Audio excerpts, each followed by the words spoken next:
معیار حق ہے، معیار عدل ہے، معیار صدق ہے۔ اور آگے چل کر کہا فَإِنْ آمَنُوا بِمِثْلِ مَا آمَنْتُمْ بِهِ، پس اگر یہ ایمان لے آئے جیسے تم ایمان لا چکے ہو۔ منافقین کو دعوت دی ہے سیدھے ہو جاؤ، انسان بنو۔ تو انہوں نے کہا ہم کیا کریں؟ کہ اس طرح ایمان لانا پڑے گا جیسے صحابہ رسول کا ایمان ہے۔ پس اگر یہ منافق بھی ایمان لے آئے جیسے صحابہ کا ایمان ہے، فقد اہتدوا، تو یہ ہدایت پر رہیں گے۔ وَإِن تَوَلَّوْا، اور اگر انہوں نے منہ موڑا، فَإِنَّمَا هُمْ فِي شِقَاقٍ، یہ ہمیشہ بدبخت اور بد نصیب رہیں گے۔ ہمیشہ نام لیں گے علی کا اور حسن حسین کا، نام لیں گے کربلا کے بزرگوں کا، اور کام پتہ نہیں کون سا یزیدیوں کا کریں گے۔ کیونکہ ہم ایک مختصر سی بات کرتے ہیں، اور وہ یہ کہ حضرت حسین اور ان کے رفقا کربلا کے میدان میں یزیدیوں کے خلاف جو جام شہادت پی چکے ہیں اور شہادت کے اعلیٰ درجے سے بہرمند ہوئے ہیں، اس میں فرق یہ ہے کہ حضرت حسین اور ان کے رفقا حق کے حامی تھے، دین کی نصرت اور حفاظت ضروری سمجھتے تھے۔ یزید اور ان کے اعوان سے ان کو یہ شبہ تھا، خطرہ تھا کہ شاید یہ دربار پر اور اپنی سیاست پر دین نہیں آنے دیا۔ بعض لوگ اس خیال میں ہوتے کہ اور جگہوں میں دین ہو، ہمارے اوپر نہ ہو۔ تو اب ہم یہ دیکھنا چاہتے ہیں کہ حضرت حسین کے یاد میں جو اعمال ہیں، جو جلوس ہے، جو جلسے ہیں، جو مرثیے ہیں، جو ماتمی ادائیں ہیں، یہ اسلام کے کس فکر، زاویے، قاعدے اور تعلیم کے موافق ہیں۔ اسلام میں تو غم کے موقع پر تصبر ہے اور خوشی کے موقع پر تشکر ہے، اور اس سے پہلے بھی انبیاء اور مرسلین شہید ہوئے۔ قرآن کہتا ہے وَكُلَّمَا جَاءَكُمْ رَسُولٌ بِمَا لَا تَهْوَىٰ أَنفُسُكُمْ فَفَرِيقًا كَذَّبْتُمْ وَفَرِيقًا تَقْتُلُونَ، پیغمبروں کی تعلیمات جب تمہیں پسند نہیں آتی تھی تو ان کو قتل کرنے لگتے تھے۔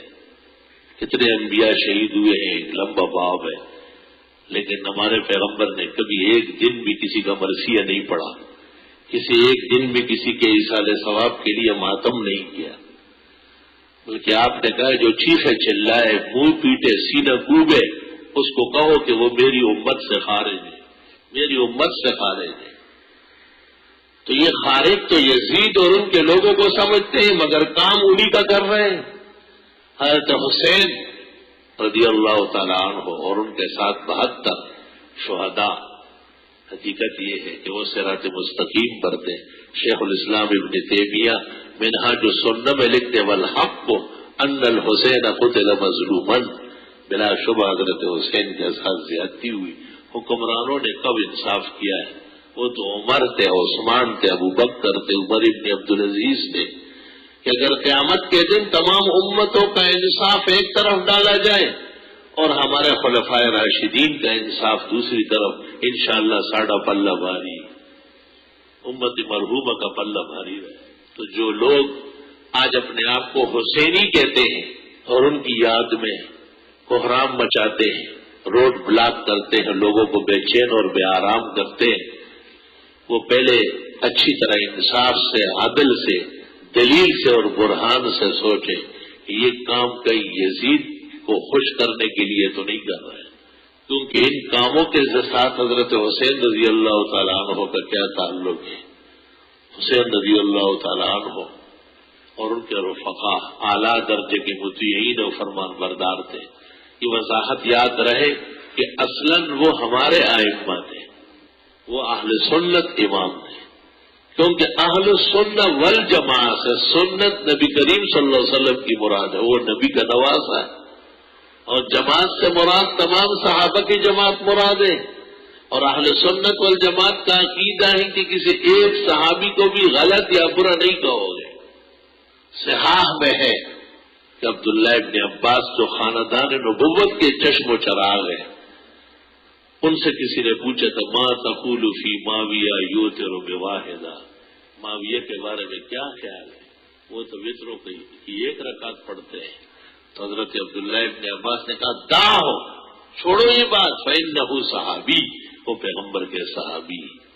دوسری روایت میں ہے کہ وہ فقیہ ہے، تو حضرت معاویہ کی صحابیت اور ان کا تفقہ حضرت ابن عباس تسلیم کرتے ہیں. اور معاویہ رضی اللہ تعالیٰ عنہ نے حضرت حسن مجتبی کے ہاتھ پر استعفیٰ دے دیا تھا حضرت علی کی شہادت کے بعد، اور ان کو کہا کہ بس اور جھگڑے نہیں کرنے ہیں، بہت سے نقصانات ہو گئے، اور ایک کاغذ لکھ کر کے اس پہ دستخط و مہر لگا کے خالی کاغذ. حسن کو کہا تم جو چاہو لکھو اس میں، چاہو تو ابھی دستبردار کرو. تو حضرت حسن بہت صبر، انتظام، عالی اخلاق، بلند کردار کے مالک. انہوں نے پوچھا اپنی جماعت سے، تو بڑے جذباتی لوگ بھی ہوتے ہیں، انہوں نے کہا ڈسمس کرو، پٹک دو، پھینکو. حضرت حسن نے سے کہا آرام سے رہو، چپ بیٹھو، تمہیں رائے دینے کا حق نہیں.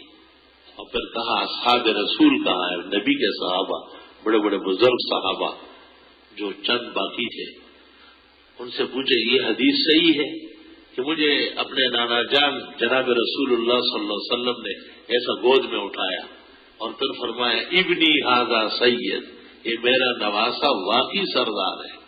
سیصلح اللہ بہ بین الفئتین العظیمتین المتقاللتین من هذه الامہ. مناقب بخاری. ان قریب اللہ اس میرے نواسے کے ذریعے دو مسلمان دھڑے جو آپس میں لڑنے والے ہیں ان کی صلح کرا دے گا. تو حسن نے کہا یہ صلح ہے کہ انہوں نے سب کچھ ہمارے حوالے کیا اور آپ کہتے نکالو اس کو. حضرت حسن رضی اللہ تعالیٰ عنہ کو صحابہ نے کہا یہ حدیث صحیح ہے، ہم سب موجود تھے کہ آپ کو پیغمبر نے گود میں اٹھایا اور آپ کے بارے میں یہ اعلان کیا. تو حسن نے کہا آج وہ دن ہے، آج وہ موقع ہے. اور اس کے بعد خطبہ مسنونہ لکھا، آیات لکھی، حدیث لکھی، اور نیچے لکھا کہ میں امت کے فلاح کے لیے، رشد و ہدایت کے لیے اور خون کے سیلاب روکنے کے لیے معاویہ کو آج سے خلیفہ عادل تسلیم کرتا ہوں اور ان کے ہاتھ پر بیعت کرتا ہوں. مجھ پہ اعتماد کرنے والے سب لوگ بیعت کریں.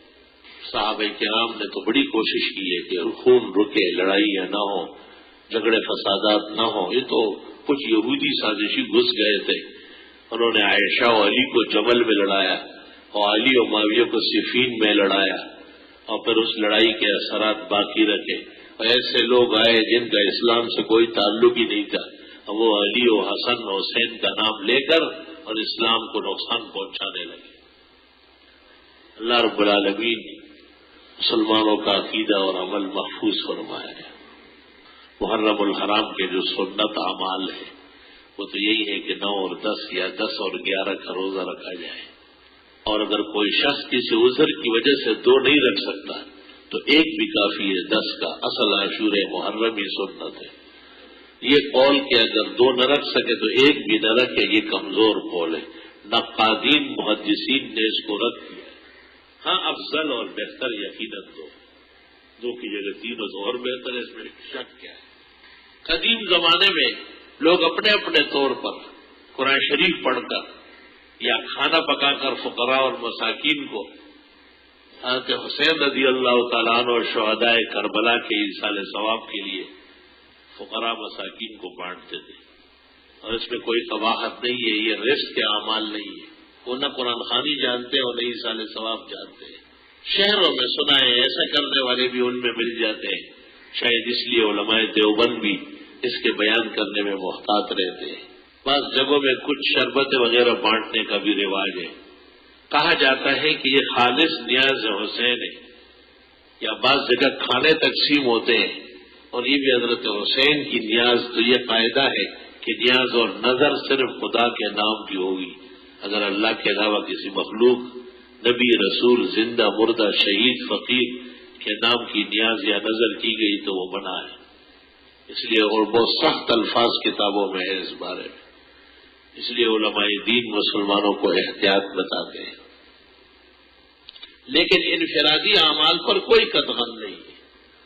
ایک سانحہ پیش آیا ہے، ایک درد کا واقعہ ہوا ہے اپنے گھر پر آدمی، بلکہ بعض احادیث میں ہے من وصى على اهله یوم عاشوراء، جس نے عاشورے کے دن اپنے گھر میں بھی زیادہ کھانا پکوایا، زیادہ پھل فروٹ لے آیا، بال بچوں کے ساتھ، عزیز و اقارب کے ساتھ خوشی جیسے برتاؤ کیا، اللہ تعالیٰ سال بھر کے لیے اس کے گناہ معاف کر دے گا. اور سال بھر کے لیے اس کے لیے رزق کے دروازے کھول دے گا. لیکن اس واقعے کا، اس حدیث کا کربلا سے کوئی تعلق نہیں ہے، یہ اس سے بہت پہلے وارد ہوئی ہے. وَإِنِ اغْضَبَ عَلَيْهِ شیخ الاسلام ابن تیمیہ فی المنہاج فَهُوَ مَحْجُوجٌ بِالْأَدِلَّةِ وَالْبَرَاهِينِ. بہتر ہے کہ مراسی، ماتمی جلوس، اس قسم کی ادائیں جو اہل حق، اہل توحید و سنت کے نظریات سے متصادم ہے، پرہیز کیے جائے. اور ایسے بیانات خواہ وہ ریڈیو سے ہو یا ٹیلی ویژن سے ہو یا چینلوں سے ہو، جو عقیدے اور تاریخی صحت سے محروم ہو، اس سے پرہیز کرنا ضروری ہے. علماء لکھتے ہیں کہ اس مہینے میں کالا لباس، کالی ٹوپی، کالی پگڑی، کالی واسکٹ، کالے جوڑے، یہ بھی روافض کی نشانی ہے. اہل اللہ اور اہل حق، اہل سنت والجماع اس سے بھی پرہیز فرمائے. یہ بچے کالے والے پہنتے ہیں، یہ سب چینلوں کو دیکھ کے، ان کو یہ اوپر سوپر نہیں ہے کہ ہمارا مذہب اس کی اجازت نہیں دے رہا. جن کو پتہ نہیں ہے اللہ جل جلالہ ان کو معاف فرمائے. اور اکثر حضرات کو پتہ نہیں ہے، باوجود بہت بیانات کے جتنا بیان دین کا ہونا چاہیے اتنا نہیں ہے. اب یہ کہ کچھ کوشش ہم نے کی ہے کہ ہمارے بھائیوں کو اور ہمارے معاشرے کو اچھی رہنمائی مل جائے. السلام علیکم ورحمۃ اللہ وبرکاتہ. محترم ناظرین کرام، مفتی اظہر ولی خان صاحب کی ویڈیو دیکھنے کے لیے اور سننے کے لیے، ان کے بیانات کو سننے کے لیے ہمارے چینل کو سبسکرائب ضرور کر لیں.